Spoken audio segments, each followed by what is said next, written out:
நம்ம சேனலை பற்றி இன்னும் தெரியாமல் இருக்கிறவங்க கங்கை ஹெர்பல் கிச்சனை சர்ச் பண்ணிட்டு like, share, comment and subscribe பண்ணிக்கோங்க.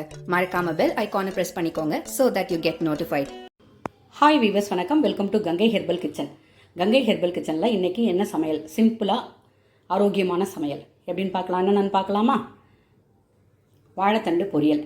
வாழைத்தண்டு பொரியலை அடித்தண்டாக பார்த்து வாங்கிக்கோங்க. ஆனால் நறுக்கிறதுக்கு கொஞ்சம் கஷ்டமாக இருக்கும். நான் நறுக்கிட்டிங்கன்னா செய்கிறது ஒரு 8 minutes to 10 minutes அவ்வளோதான் ஆகும். ஓகேங்களா? அதில் வாழைத்தண்டை நீங்கள் நறுக்கி போடும்போதே கொஞ்சோண்டு பாசிப்பயிறு அதில் போட்டு அதிலே அரிஞ்சு போட்டுருங்க. கொஞ்சமாக உப்பு சேர்த்துக்கோங்க. வேணுன்றவங்க கொஞ்சம் மோர் கூட சிலிப்பி சேர்த்துப்பாங்க, கலர் மாறாமல் இருக்கணும்னு. நான் வெறும் உப்பு தண்ணியில் தான் அரிஞ்சு போட்டேன். கொஞ்சமாக பாசிப்பயிறு அரிஞ்சு வச்சுட்டேன். கடாய் வச்சு கொஞ்சமாக எண்ணெய் ஊற்றி கடுகு போட்டு 2 வரமிளகாயை நீட்டில் கீனி போட்டுட்டேன். காரத்துக்கு டோருக்கு பாருங்கள் போட்டுட்டு கருவேப்பிலை, பெருங்காயம் போட்டு நம்ம நறுக்கி வச்சுருக்க வாழைத்தண்டை எடுத்து போட்டு உப்பு அப்போ போடாதீங்க, நல்லா பரட்டிடுங்க. பாதி வெந்த பிறகு தேவையான அளவு உப்பு போடுங்க. ஏன்னா நம்ம வதக்கும் போது ஃபுல்லாக கடாய் ஃபுல்லாக இருக்கிற மாதிரி இருக்கும். அதுக்கேற்ற மாதிரி உப்பு போட்டோன்னா உப்பு கெச்சிரும்.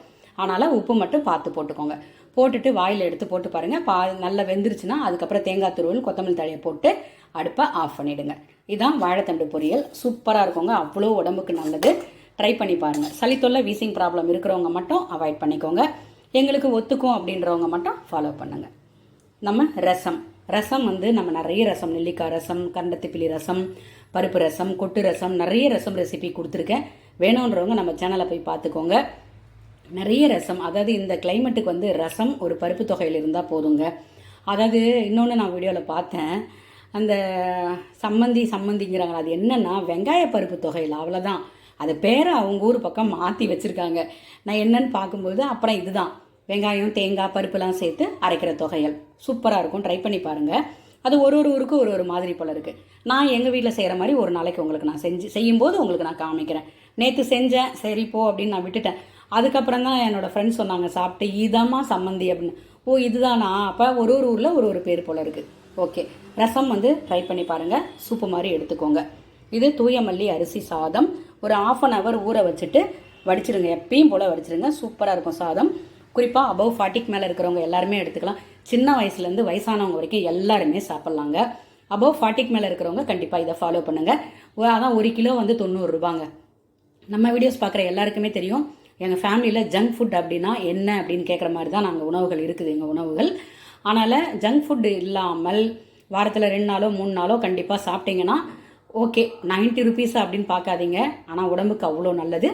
முடியல அப்படின்றவங்க நிறைய நம்பர்ஸ் இருக்காங்க அப்படின்றபோது வாரத்தில் 1 நாளோ 2 நாளோ இல்லை சனி ஞாயிறு அப்படி பார்த்துக்கோங்க.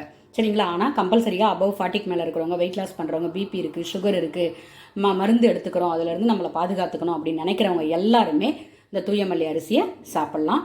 வடித்து ட்ரை பண்ணி பாருங்கள். இது பசலைக்கீரை கூட்டு. நான் நிறைய கூட்டு ரெசிபி கொடுத்துருக்கேன். இன்றைக்கி பசலைக்கீரை கூட்டு அப்படியே மற்ற வச்சு ஒரு கடைஞ்சி விட்டுட்டேன், அவ்வளோதான். அந்த வெங்காயம் வடகம் மாதிரி தாளித்து கொட்டிட்டேன். உங்கள்கிட்ட வடகம் இருந்தால் நீங்கள் வடகம் கூட தாளித்து கொட்டிக்கோங்க. இந்த ரெசிபி நம்ம வீடியோவில் இருக்குது. சூப்பரான மிளகு, வெண்டைக்காய், தேங்காய் பால்லாம் போட்டு வத்த குழம்பு. இது எப்படி பண்ணுறதுன்றதை நான் அப்படியே டக்குன்னு சொல்லிடுறேன். நல்லெண்ணெய் ஊற்றிக்கோங்க. கொஞ்சம் கடுகு, ஜீரகம், வெந்தயம் தாளிச்சிக்கோங்க. கருவேப்பிலை சேர்த்துக்கோங்க. சின்ன வெங்காயம், பூண்டு போட்டு வதக்கிக்கோங்க. வதக்கிட்ட பிற்பாடு வெண்டைக்காய் மட்டும் தனியாக வதக்கி எடுத்து வச்சுட்டேன் நான். அதுக்கப்புறம் தான் தாளிப்பு போட்டேன். ஏன்னா அது அப்படியே போட்டு வதக்கணும்னா அது இன்னும் டேஸ்ட் கொஞ்சம் கம்மியாக இருக்கும். இப்படி பண்ணி பாருங்கள்.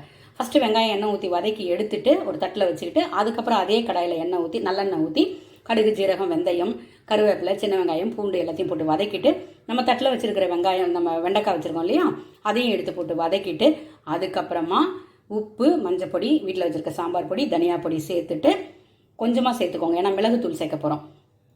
2 பெரட்டி சிம்மில் மூடி வச்சுருங்க. அதுக்கப்புறம் கொஞ்சமாக புளியை நான் உங்கள் வீடியோ போட்டிருப்பேன், வறுத்துட்டு உப்பை வறுத்துட்டு போடுறது. அதை வறுத்துட்டு கொஞ்சம் வெந்நீர் விட்டு ஊற வச்சிட்டிங்கன்னா முகம் சுளிக்காத அளவுக்கு புளிப்பு, காரம், உப்பு இருக்கணும். ஓகேங்களா? நம்ம சாப்பிட்ணும் அந்த அளவுக்கு புளியை ஊற்றிக்கோங்க. ஊற்றிட்டு உப்பு மிளகாய் எல்லாம் கரெக்டாக இருக்கான்னு பார்த்து நல்லா கொதிக்க வச்சுட்டு இறக்க போகிறதுக்கு முன்னாடி நல்லா தேங்காய் பால், கெட்டியான ஃபஸ்ட்டு தேங்காய் பால் பிழிஞ்சு அதில் ஊற்றிட்டு ஒரு பபிள்ஸ், ஒரு கொதி வந்த உடனே சிம்மில் தான் இருக்கணும். தேங்காய் பால் ஊற்றும்பொழுது வச்சுட்டு ஒரே ஒரு கொதி வந்த பிறகு அப்படியே அடுப்பை ஆஃப் பண்ணிவிட்டு தேவையான அளவு மிளகுத்தூள் போட்டுக்கோங்க. சரிங்களா? இதுதான் வெண்டைக்காய், தேங்காய் பால், மிளகுலாம் போட்டு வத்த குழம்பு. சூப்பராக இருக்கும் இதே மெத்தடில். ஆனால் பிஞ்சு காய்கறிகளாக இருக்கணும், நல்லா டேஸ்ட்டாக இருக்குங்க. ட்ரை பண்ணி பாருங்கள். கத்திரிக்காய், அவரைக்காய், வெண்டைக்காய், பீர்க்கங்காய் எல்லாத்துலேயுமே பண்ணலாம். ட்ரை பண்ணி பாருங்கள். நான் சொல்கிற காய்கறிகள். ஆனால் முக்கியமாக கத்திரிக்காய் சூப்பராக இருக்குங்க. குட்டி குட்டி கத்திரிக்காயாக இருந்தால் நல்லாயிருக்கும். வெண்டைக்காய் நல்லாயிருக்கும். அது மாதிரி சட்டிக்கரன் இருக்குது பாருங்கள், அதுலேயும் நல்லாயிருக்கும். ட்ரை பண்ணி பாருங்கள். அப்போ எதுவுமே இல்லை அப்படின்னா சின்ன வெங்காயம், பூண்டு மட்டுமே போட்டு பண்ணலாம். ஓகேங்களா? ட்ரை பண்ணி பாருங்கள். இப்போ எல்லா ரெசிபியுமே உங்களுக்கு ஓரளவுக்கு நான் கவர் பண்ணிட்டேன்னு நினைக்கிறேன். ஓகேங்களா?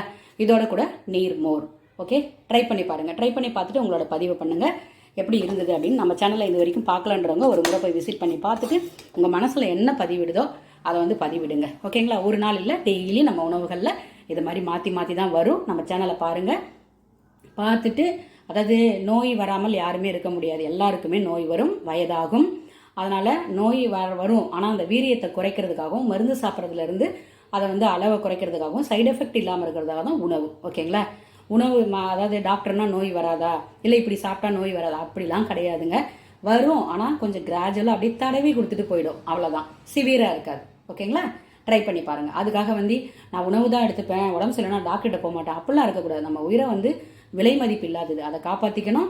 முடிஞ்ச அளவில் நம்ம சிவியர் ஆகாமல் பார்த்துக்கிட்டு, என்னன்றதை தெரிஞ்சுக்கிட்டு, நம்ம உடலை வந்து கரெக்டாக இருக்குன்னு சரிப்படுத்திக்கிட்டு அதுக்கப்புறம் ஹோம் ரெமடிக்குள்ளே போகலாம். ஓகேங்களா? இது மாதிரி உணவுகளை ஃபாலோ பண்ணுங்கள். ஃபாலோ பண்ணிவிட்டு உங்கள் பதிவு பண்ணுங்கள். எப்படி இருந்ததுன்னு மறக்காமல் உங்கள் சப்போர்ட்டை கொடுங்க. எனக்கு ஒரு சின்ன ஆறுதலை தரும். மீண்டும் மீண்டும் வீடியோ கொடுக்கணும் உங்களுக்கு அப்படின்றது எனக்கு மனசில் வரும். எல்லாருக்குமே அதுதானுங்க, இயற்கை அதுதானே. ஓகேங்க, உங்கள் சப்போர்ட்டை கொடுங்க. மறக்காமல் சப்ஸ்கிரைப் பண்ணுங்க. இது வரைக்கும் சப்ஸ்கிரைப் பண்ணி சப்போர்ட் பண்ண எல்லாருக்குமே மிகப்பெரிய நன்றிகள்.